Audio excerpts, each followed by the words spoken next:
날로 새로워지는 속사람이라는 제목으로 같이 말씀을 나누겠습니다.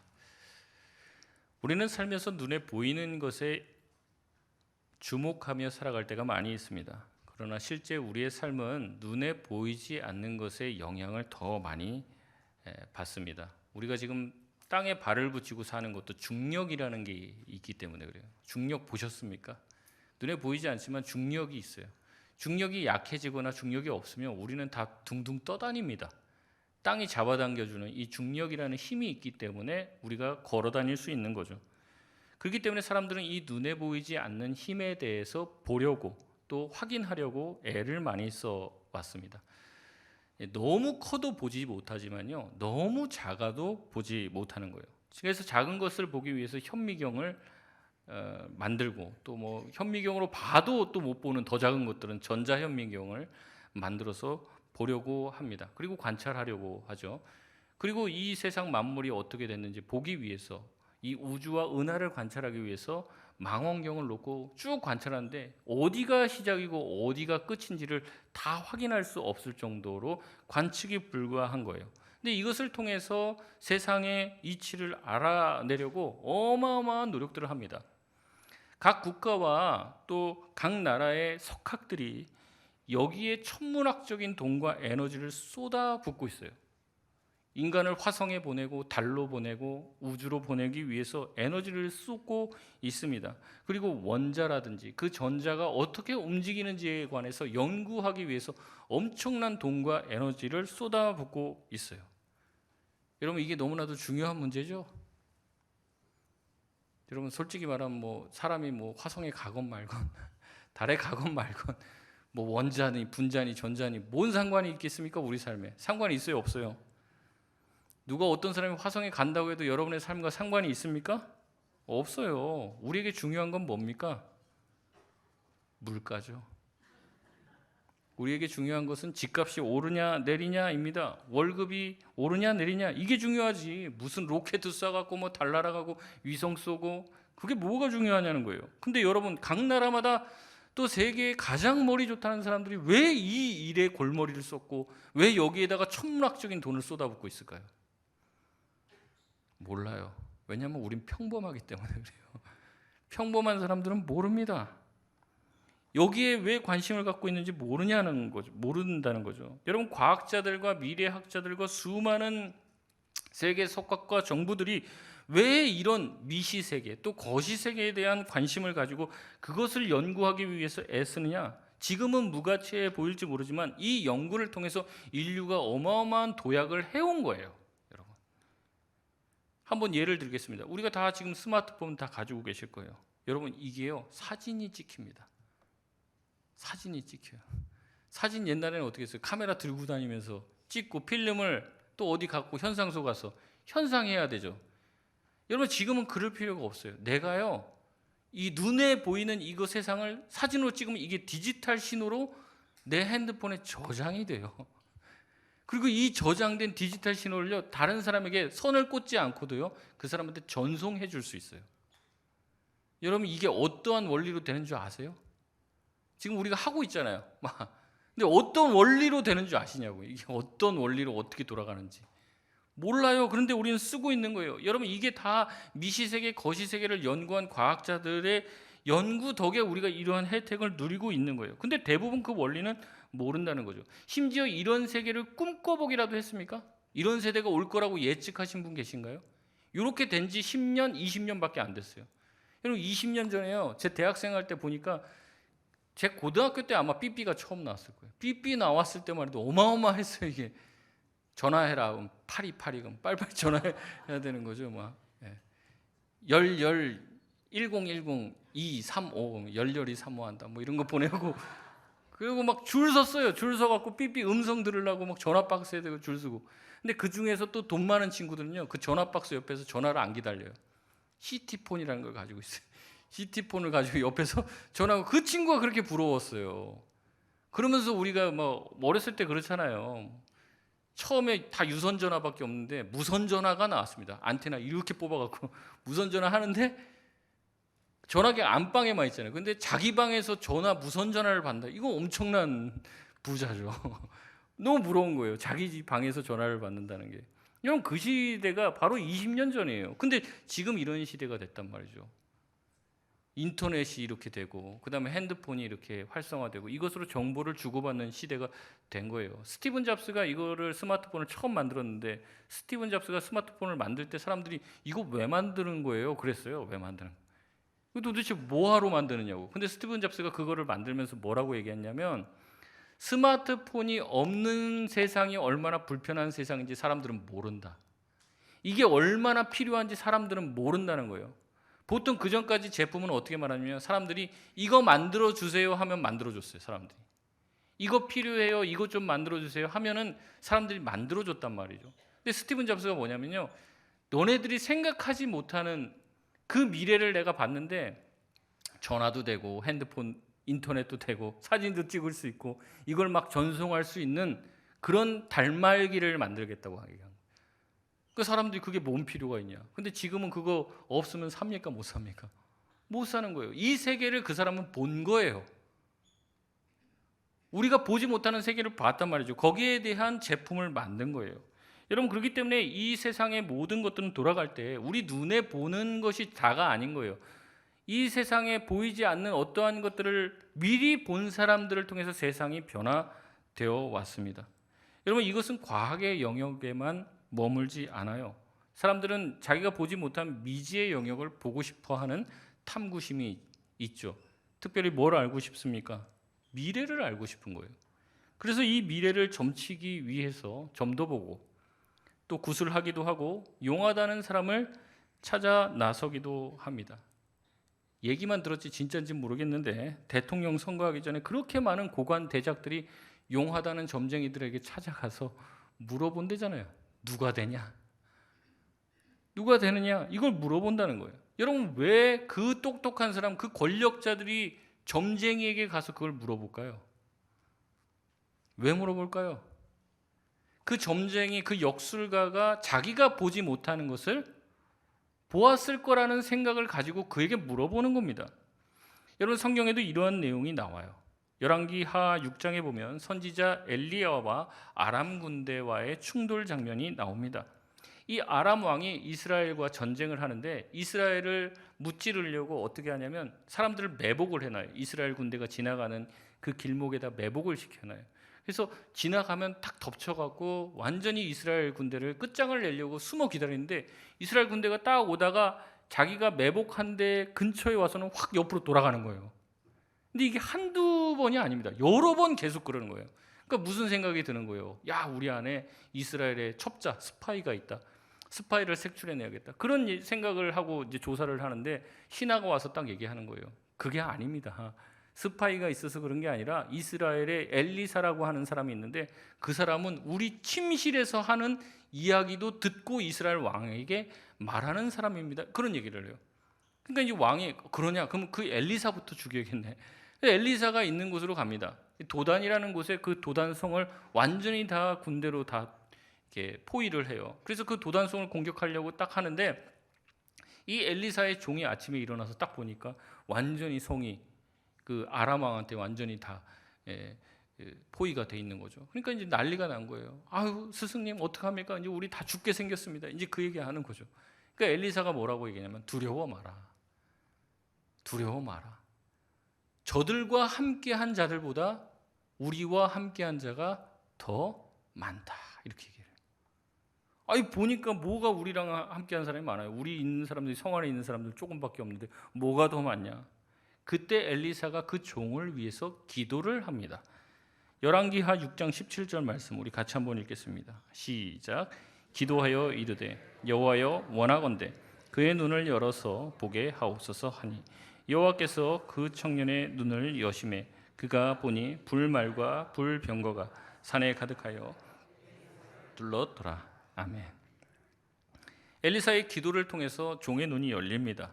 불말과 불병거가 산에 가득한 것을 보게 되었어요.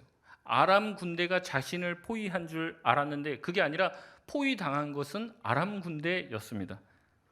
눈이 열리기 전에는 두려워했죠. 아 이거 어떡하냐, 우리 다 죽게 생겼구나. 그러나 눈이 열리게 되고 불말과 불병거를 보니까 어떻게 되는 거예요? 안심이 되는 거죠. 보았기 때문에 알게 되는 겁니다. 그전에는 보지 못했기 때문에 두려운 것이죠. 엘리사는 눈이 열려 남들이 보지 못하는 것을 보았기 때문에 두려워하지 말라라고 말할 수 있었습니다. 엘리사는 남들이 듣지 못하는 것을 들었기 때문에 말할 수 있는 사람이 되었습니다. 그래서 사람들이 과학 문명이 발달하고 그러면 이제는 점치는 것, 영적인 것 이렇게 이런 것들을 안 찾을 줄 알았는데 지금 시대가 더 영적인 것들을 찾아요. 오히려 종교적이고 전통적인 건 안 찾습니다. 그런 전통적인 종교에는 마음을 두지 않겠다는 거예요. 그래서 지금 시대에 이단이 더 창궐하는 거예요. 진정한 영적인 가치와 영적인 어떤 만남을 해줄 수 있는 거기를 사람들이 쫓아가고 있다는 거죠. 이 모든 것은 미지의 영역을 알고 싶어하는 욕망과 같이 맞닿아 있습니다.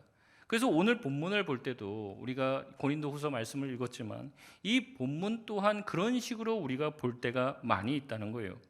특별히 오늘 본문은요, 여러분 보신 분이 있는지 모르겠지만 누군가 돌아가시기 직전이나 아니면 돌아가신 후에 자주 나누는 그런 본문입니다.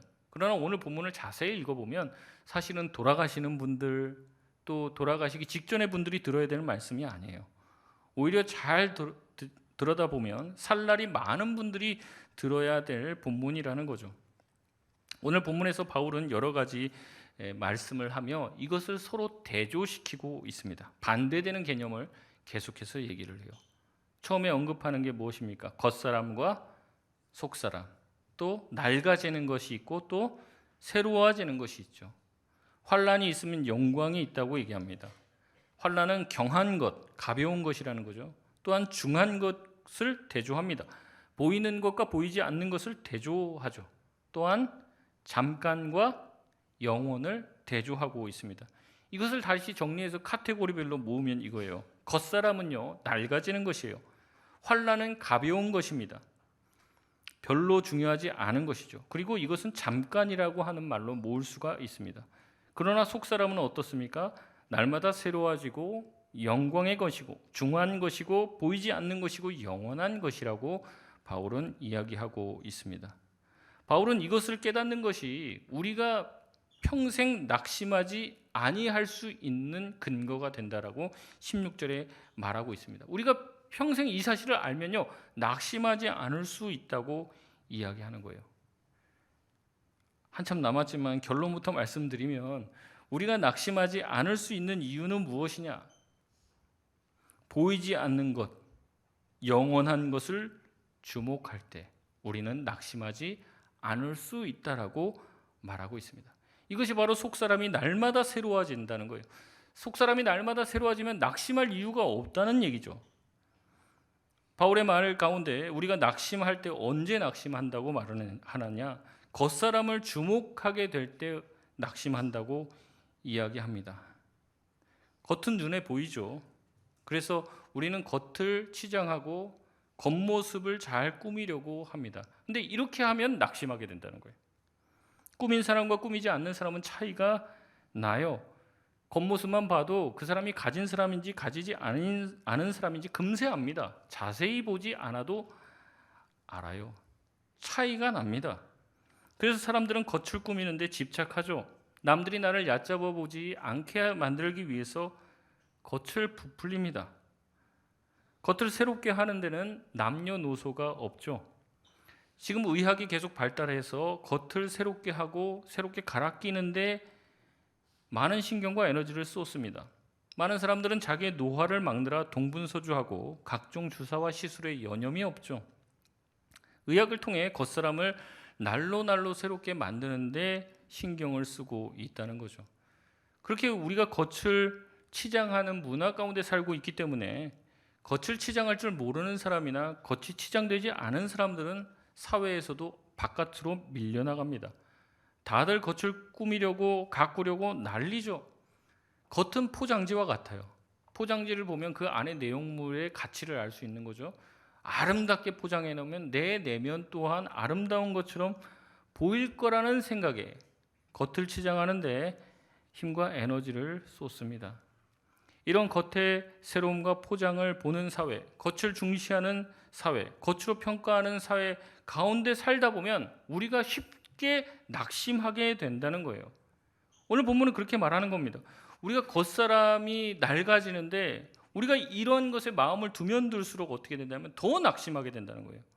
왜냐하면요, 가져도 꾸며도 그게 한계가 있다는 거죠. 뭔가를 더 가져야 되고 더 꾸미지 않으면 나보다 더 새로운 사람, 더 젊어 보이는 사람, 나보다 더 부자같이 보이는 사람들이 있기 때문에 그렇습니다. 그래서 우리가 이 겉을 추장하고 겉을 가꾸는데 에너지를 쏟다 보면요, 만족함이 없어요. 계속 끝없이 나갑니다. 그리고 끝없이 누군가와 비교하며 자기가 그렇지 못하는 것 때문에 낙심하게 된다는 거죠. 여러분, 이렇게 겉을 중요시하는 문화는요, 우리 신앙에도 영향을 끼칩니다. 교회 와서 믿음 있는 척, 신앙이 좋은 척 연기를 하게 됩니다. 사랑이 많은 척, 마음이 넓은 척 우리가 하지만 눈물을 흘리고 두 손을 들고 하나님을 찬양하고 있지만 속으로는 다른 생각을 한다는 거죠. 겉만 가꾸는 거예요. 가식적이 되는 거죠. 그러나 여러분, 하나님은 중심을 보십니다. 겉을 보지 않는다는 거예요. 거기 속지 않는다는 거죠. 제가 눈물 흘리고 손 들고 찬양하지 말라 말씀드리는 게 아닙니다. 여러분, 우리의 그런 신앙의 행위가 예배 자리에서만 끝나서는 안 된다는 거죠. 우리의 삶으로 이어져야 해요. 그렇지 않으면 가식이 됩니다. 우리는 신앙 가운데서도 이런 겉모습을 중시하는 신앙인을 만나면 낙심하게 되는 거예요. 겉은 대단한 것 같은데 막 하나님 찬양하고 멋들어지게 기도를 하는데 이야기하면 맨 돈 얘기, 세상 얘기, 정치 얘기 이런 얘기밖에 안 해요. 입 밖에 하나님 얘기가 나오질 않아요. 대화 가운데 자기 관심사나 생각이 전부 다 세상에 맞춰져 있는 거죠. 그러면 그런 거예요. 저 사람은 겉으로만 저러는구나. 괜찮은 분인 줄 알았는데 겉으로만 저러구나. 가식적이구나. 이런 느낌을 받는다는 거죠. 우리는 가식적인 신앙인을 만나면 낙심하게 되는 거예요. 괜찮은 신앙인인 줄 알았는데 만나보니까 아닌 거죠. 겉과 속이 다르다는 것을 알 때 우리는 낙심하게 됩니다.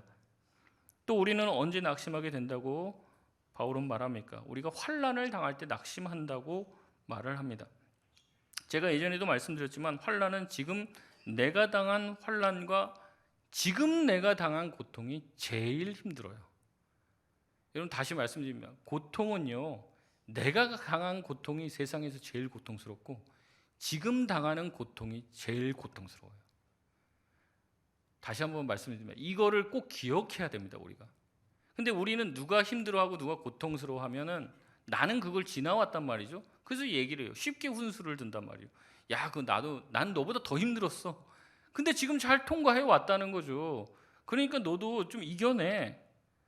우리가 이렇게 쉽게 어줍지 않게 조언해서는 안 된다는 겁니다. 여러분이 과거에 대단한 고통을 겪었을 수도 있어요. 그러면서 그 고통을 통과했기 때문에 여러분이 그것을 간증하거나 자랑할 수도 있습니다. 여러분, 그렇다고 해서 내가 그 고난을 똑같이 또 당하면 나 지난번에도 고통 당했는데 그 고난 당했는데 그때도 잘 이겨냈어. 이번에도 잘 이겨낼 거야. 이렇게 씩씩하게 고난 가운데 들어가는 사람이 있습니까? 없을 거예요. 아마 하나님을 원망할 겁니다. 하나님, 그때 한번 나한테 그 일 겪게 하셨는데 왜 또 겪게 해요? 그때 충분하지 않아요? 왜 나한테 또 이런 시련을 주세요? 이렇게 우리가 반응하게 되지. 그때 겪었으니까 이번에도 또 잘 이겨나갈 줄 믿습니다. 이런 사람은 없다는 거예요. 그래서 고통은 항상 어떻게 돼요? 우리에게 현재적이에요, 현재적. 지금 내가 당한 고통, 남이 당한 고통은 우리가 쉽게 얘기합니다. 기도해봐, 집사님. 이런 얘기 쉽게 합니다. 그러나 내가 당한 고통은요, 누구도 대변할 수 없어요. 그리고 지금 당한 고통이 제일 고통스러운 거예요. 이게 바로 고통과 고난의 현재성입니다. 우리가 이 고통과 환난을 당하면요, 우리가 깊은 절망 가운데 들어가게 돼요. 그리고 이 절망이 언제 끝날지 몰라서 답답해합니다. 근데 여러분, 과거에 당하셨던 환난과 고통들을 쭉 생각해 보시면요, 전체 여러분이 사신 인생에서 몇 프로 정도 됩니까? 생각해 보면 한 1%, 2% 되나? 얼마 되지도 않아요. 여러분, 길게 보면요, 내가 당한 고통과 환난은 잠깐이에요. 하나님의 영원한 시계에 비춰보면 그 시간은요, 별것 아닌 정말 몇 초 되지 않는 시간일 수도 있다는 거예요. 여러분, 이 모든 고통이라는 건요, 성경적 관점에 보면요, 다 지나간다는 겁니다. 어떤 분이 이런 얘기를 했죠. 이 또한 지나가리라. This too shall pass away. 이렇게 얘기하는데 이 이 말이 어떤 분은 이제 성경 말씀인 줄 알아요. 근데 성경에 나온 말씀 아닙니다. 제가 분명히 말씀드려요. 이거 성경 말씀 아니에요. 이거 누가 얘기한 겁니까? 누가 얘기한 건지도 몰라요.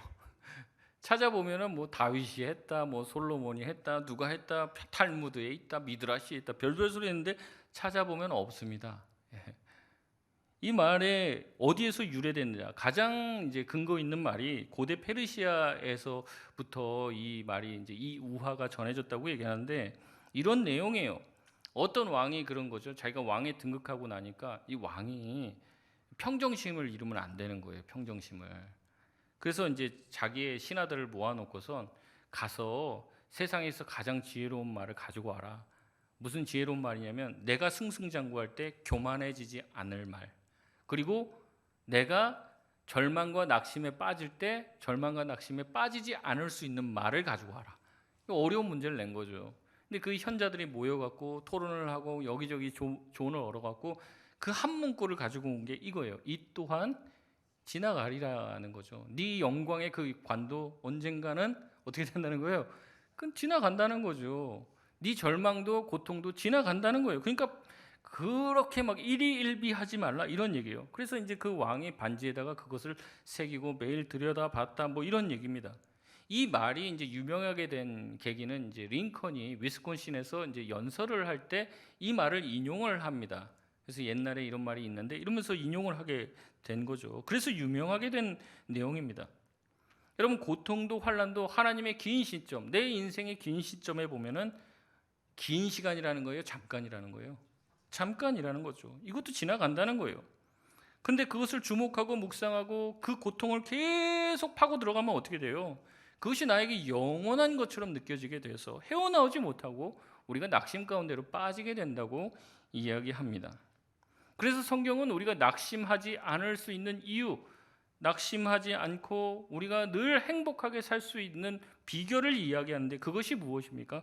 바로 우리에게는 보이지 않는 것, 영원한 것이 있음을 기억하고 그것을 주목하라는 겁니다.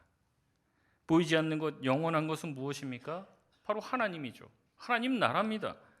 우리는 하나님을 바라보고 하나님의 나라를 바라보게 될 때 우리의 인생을 새롭게 해석하게 될 줄 믿습니다. 그렇지 않으면 우리는 낙심 가운데 계속 빠지게 돼요.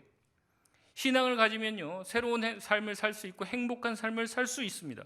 그런데 이 사실을 모르고 하나님과 하나님의 나라를 주목해 보지 않으면 신앙을 가지고도 불행한 인생을 삽니다. 제가 이 말씀을 다시 한번 드립니다. 여러분이 하나님과 하나님 나라를 주목하면요, 행복하게 살 수 있어요. 근데 그것을 주목하지 않으면요, 신앙을 가져도 불행하게 산다는 거예요. 이 말씀을 잘 이해하셔야 됩니다. 제가 이 말씀 계속 드리지만은 드려도 공감 못 하시는 분이 계실 수도 있어요. 아이 목사님, 나는 하나님도 믿고 신앙도 있어요. 나는 하나님만 바라보고 있고 하나님의 나라를 늘 생각하고 하나님의 관점으로 내 인생을 해석해 보려고도 하는데 나는 왜 불행한가요? 나는 왜 낙심이 자꾸 되죠? 이렇게 말하실 수 있습니다. 여러분, 그러나 제가 다시 한번 말씀드립니다. 우리가 이렇게 말을 하게 되는 이유는요, 우리가 보이는 하나님, 보이지 않는 것을 주목하라는 그 말씀의 의미를 정확하게 이해하지 못했기 때문에 그런 거예요. 무슨 말이냐면 보이지 않는 것에 주목해야 된다 얘기했잖아요. 보이지 않는 것들, 영원한 것에 주목해야 된다라고 우리가 이야기를 들었지만 우리는 그것을 주목하는 방식으로 우리가 보이는 것을 바꾸려고 합니다. 그렇기 때문에 불행한 거예요. 보이지 않는 하나님을 주목하고 보이지 않는 하나님의 나라를 추구하고 이해하려고 하면서도 여전히 우리의 관심이 어디가 있다는 거예요? 보이는 세상에 가 있다는 거예요. 보이는 세상에. 그래서 하나님과 하나님의 나라를 추구하면서 계속 하나님과 하나님의 나라를 꿈꾸면서 뭐라 합니까? 내 삶이 어떻게 바뀌길 바란단 말이죠. 내 눈에 보이는 내 삶이 바뀌어야 된다는 거예요. 여기에 포커스가 가 있으니까 불행한 겁니다. 안 바뀌거든요. 여러분, 그것을 보이지 않는 것을 보는 것이라고 말할 수 있습니까? 아니죠. 보이지 않는 것을 주목하는 것이라고 할 수 있습니까? 아니에요. 우리가 계속 뭘 주목하고 있는 거예요? 보이는 걸 주목하는 거예요. 남들보다 잘 돼야 되거든요. 남들보다, 이 세상에 있는 사람들보다 잘 돼야 돼요. 보이는 게 잘 된단 말이죠. 그렇기 때문에 보이지 않는 하나님께 구하는 거예요. 나 보이는 삶 좀 개선되게 해달라고. 그러면서 보이지 않는 하나님을 계속 바라보는 거죠. 근데 그게 보이는 삶이 바뀝니까? 안 바뀝니까? 안 바뀌어요. 그러니까 어떻게 돼요? 낙심이 되는 거죠. 우리는 자꾸 보이지 않는 것을 내가 본다고 착각해요. 나는 그것만 바라본다. 하나님만 바라보고 하나님만 주목하고 있다. 근데 실제 내가 바라보는 건 뭐예요? 이 땅, 내 삶, 내 눈에 보이는 것만 바라보고 있는 겁니다. 그러니까 공허하죠. 여러분, 보이지 않는 하나님을 바라보고 묵상한다는 것은 어떤 겁니까? 초막이나 궁궐이나 내 주 예수 모신 곳이 그 어디나 하늘나라인 거예요. 초막이나 궁궐이나 상관이 있습니까? 없습니까? 상관이 없어요. 근데 자꾸 우리가 신앙하는 방식, 우리가 주님을 믿는데도 불행한 이유는 뭐냐면 초막을 궁궐로 바뀌게 하여 주옵소서. 내가 주님을 바라봅니다. 주님 믿습니다. 초막이 어떻게 되게? 궁궐이 되게, 등골이 될 줄 믿습니다. 이걸 믿음으로 알아요. 근데 안 되잖아요. 그게 안 되잖아요. 그러니까 내가 지금 하나님을 바라보고 있다고 하면서 자꾸 뭘 보고 있는 거예요? 이렇게 밑으로. 내 삶이 바뀌기를 바라보고 있는 거예요. 그러니까 안 바뀌죠. 그러니까 불행한 겁니다. 낙심하는 거예요. 여러분, 한번 잘 생각해 보십시오. 우리가 하나님을 믿는 목적이 무엇인지, 기도를 열심히 하고 우리가 금식하고 주님께 매달리는 목적이 뭐냐는 거예요. 결국에 눈에 보이는 세상에 대한 겁니까?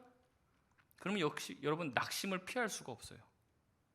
여러분, 눈에 보이는 세상은요, 우리에게 낙심과 절망만 안겨줍니다. 우리가 평정심을 잃지 않을 수 있는 이유, 우리가 낙심하지 않을 수 있는 이유는요, 우리가 하나님과 하나님의 나라를 주목해 볼 때 우리가 실패하지 않을 줄 믿습니다. 여러분, 부자 안 돼도 괜찮아요. 부자 돼도 괜찮아요. 아무 상관이 없어요, 그거랑. 여러분이 건강하시면 더 좋죠. 건강 안 해도 괜찮아요. 왜냐하면 내가 보는 것은 뭐예요? 이 땅이 아니라 그 너머를 보는 거예요. 신앙을 가졌다는 것은요, 이 땅 너머를 보는 거라고요. 그거를 보고 여기를 사는 거란 말이에요. 여러분, 아직도 남들은 집 몇 채씩 가지고 있는데 주님, 왜 나는 내 집이 없어요? 서울 높은 데 올라가면 다 집이 저렇게 새까맣게 많은데 내 집은 어디 있나요? 주님, 왜 나한테는 그런 집을 안 주십니까? 우리가 그런 기도하고 있다면 여러분과 저 자신이 뭘 보고 있는지를 한번 물어봐야 된단 말이죠. 집 있으면 좋죠. 그러나 집 하나 있으면 2개 있는 사람 부러워요. 2개 가지고 있으면 3개. 하나 있으면 어느 집은 화장실 2개나 있는데 우리 집은 하나밖에 없네. 그런 걸로 계속 불행해진다는 거죠. 우리의 마음과 생각은요, 계속 낙심으로 떨어질 수밖에 없습니다. 여러분, 오늘 성경은 얘기합니다. 내 속사람이 새로워져야 된다. 내 겉사람 자꾸 가꾸려고 하지 말고 내 속사람이 날마다 새로워져야 한다. 그게 바로 우리가 낙심하지 않을 수 있는 근거가 되는 거예요. 여러분, 목사님 저도 똑같아요. 저도 뭐 별반 다르지 않습니다. 우리가 이제 가지고 있는 생각들이나 이 생각이 얼마나 세상에 영향을 받는지 몰라요. 목사님들 맨날 모이면 그런 얘기합니다. 교회 몇 명 나오냐, 교회 예산이 얼마냐, 뭐 이런 거 가지고 얘기해요. 좀 있는 사람들은 자랑하죠, 자꾸. 그럼 제가 부러울까요, 안 부러울까요? 부럽죠. 그럼 부러워요. 거기 이제 함몰되기 시작하면요, 불행한 인생 살아요. 근데 그렇게 자랑하는 사람들 또한 막 자랑하면서 의수될까요? 그럼 그렇지 않아요. 그분들도 모임이 있습니다. 거기 가서 또 얘기하잖아요. 그럼 그분도 비참해지는 거예요. 그러니까 이 겉모습을 가지고 살면요, 낙심을 피할 길이 없어요. 평생 그렇게 사는 거예요. 신앙인이고 그리스도인이면서 어떻게 살아요? 불행하게 사는 거예요. 바울이 그 얘기하는 거예요. 여러분이 그렇게 이 땅을 주목하는 신앙을 가지고는요, 절대 그 신앙은 우리를 환난과 고통 가운데서도 건져주지 못합니다. 환난을 그냥 지나가는 거로 못 봐요. 너무 힘들어요. 같은 환난인데도. 어떤 분들은 야, 저 정도면 진짜 어디 가서 뛰어내릴 것 같은데도 잘 견뎌요. 잘 이겨내요. 묵묵히. 그래서 하나님이 문제를 해결해 주시는 것을 맛볼 때까지 가요. 근데 어떤 분들은 안 그래요. 좀만 막 힘들어도 막 중리사하니 뭐 교회 나오니 안 나오니, 하나님이 도와주니 안 도와주니 그런단 말이죠. 환난을 경한 것으로 보지 못하는 거예요. 환난에 경한 것이라고 그러죠. 우리가 환난 보면 크다 이렇게 생각하는데 바울은 그런 거예요. 환난 그거 별거 아니야. 영광의 위대함을 봐. 환난은 별거 아니야. 제가 아까 말씀드렸잖아요. 환난은 되게 힘든 거라고. 근데 환난조차도 경한 것으로 볼 수 있는 눈이 열린다는 거예요. 진정한 신앙을 가지고 영적인 눈이 트이면 감옥에 갇혀도 찬양이 터져 나옵니다. 보통 신앙 가지고 있으면요, 보통 신앙 그냥 가지고 있으면 감옥에 갇히면 기도가 나와요. 기도. 하나님 여기서 나 꺼내주세요. 나 억울해요. 기도가 나와요. 근데 찬양이 나오는 거는, 감옥에 갇혀 찬양이 나오는 건 경지가 다른 거예요. 나 여기서 꺼내줘라, 꺼내주지 말아라, 이거 상관없다니까요. 하나님, 그냥 하나님, 초막이나 궁궐이나 감옥이나 내 주 예수 모신 것이 그 어디나 하늘나라가 되는 거예요. 생각이 달라지는 거죠. 여러분, 이 눈이 열리시길 바랍니다. 이 세상의 일들에 대해서 일희일비하지 않을 수 있는 눈이 열려야 돼요. 그래야지 고통스럽지 않은 거죠. 신앙을 가졌다는 것은, 멀리 그리스도인이 되었다는 것은 영원한 하나님의 나라를 보는 거예요. 주님께서 나를 나중에 육체로, 완전한 육체로 병에도 걸리지 않고 완전한 육체로 우리를 부활하게 하실 그 날을 꿈꾸며 바라보고 이 세상을 사는 거예요. 여러분, 우리의 기도가, 우리가 가지고 있는 신앙이 고작 이 땅의 것을 더하게 해달라는 그런 신앙에 멈추고 있다면 그 신앙은요, 결코 우리를 낙심 가운데서 건져주지 못합니다. 우리는 나는 잠깐이고 낡아지고 보이는 것에 집착하는 우리의 마음을 버려야 돼요. 만약에 우리가 거기에 집착하면서 계속 신앙생활하면 이것만큼 불쌍한 사람이 없습니다. 고린도전서 15장 19절 말씀 우리 같이 한번 읽어보겠습니다. 시작. 만일 그리스도 안에서 우리가 바라는 것이 다만 이 세상의 삶뿐이면 모든 사람 가운데 우리가 더욱 불쌍한 자이리라. 아멘. 우리가 바라는 것이 이 땅 이상의 것이 되시길 주의 이름으로 축복드립니다. 우리 기도의 제목이 이 땅의 것에만 매이지 마시길 바라요. 뭐 이거 해결해달라, 저거 해결해달라, 이거 성사되게 해달라. 여러분, 그 너머를 보십시오. 하나님의 영광이 나를 통해서 이루어지게 하여 주시옵소서. 우리 교회를 통해서 주님의 나라가 확장되게 하여 주시옵소서. 오직 하나님이 우리 교회와 나의 인생을 통해서 영광 받아 주시옵소서. 우리의 기도가 더 대범해야 돼요. 영원한 것을 향한 끝없는 기도가 펼쳐나가져야 한다는 것이죠. 여러분, 주님께서는요, 그것을 주시기 위해 이 땅에 오셨습니다. 사람들이 예수님을 십자가에서 죽인 이유가 뭔지 아십니까? 사람들이 기대한 예수님의 모습은 그게 아니었어요. 부자 되게 해주는 예수, 자기들의 식민지에서 해방시켜줄 예수를 기대했습니다. 근데 예수님은 전혀 그런 예수님이 아니었죠. 예수님은 우리의 죄를 사해 주시고 우리에게 영생을 주시기 위해 이 땅에 오셨습니다. 그러니까 사람들이 화가 나요, 안 나요? 화가 나죠. 사기당했다는 생각이 드니까. 저런 예수는 필요하지 않은 거예요. 어떻게 합니까? 십자가에 못 박아야 하는 것이죠. 그래서 하나님은 자신의 백성들을 위해서 아들 예수를 보냈지만 백성들이 그들의 손으로 메시아를 십자가에 죽인 것입니다. 우리 또한 그게 될 수 있는 거예요. 눈에 보이는 것에 집착하면 그렇게 된다는 거죠. 말씀을 맺겠습니다. 신앙의 힘은 눈에 보이지 않는 것, 영원한 것, 영광의 중한 것을 볼 때 생기는 겁니다. 그렇지 않고 여전히 하나님의 힘을 빌어서 이 땅에서 잘 살고 이 땅에 보이는 것을 더 쟁취하려는 데 관심을 가지고 있는 한 우리는 낙심과 절망 가운데서 불행하게 살 수밖에 없다는 거죠. 눈에 보이지 않는 것을 주목하시길 바랍니다. 여러분의 눈이 열려서 초막이나 궁궐이나 하나님을 바라보고 찬양할 수 있는 자가 되시길 바랍니다. 여러분, 가난하고 또 뭐 여러분이 불행하고 건강을 빼앗긴다 할지라도 여러분 주님과 함께 동행하고 있으며 영원한 하나님의 나라를 꿈꾸실 수 있는 소망을 가지고 여러분의 인생을 살아갈 수 있는 저와 여러분 되시길 바랍니다. 우리 시간 찬양하고 기도하겠습니다.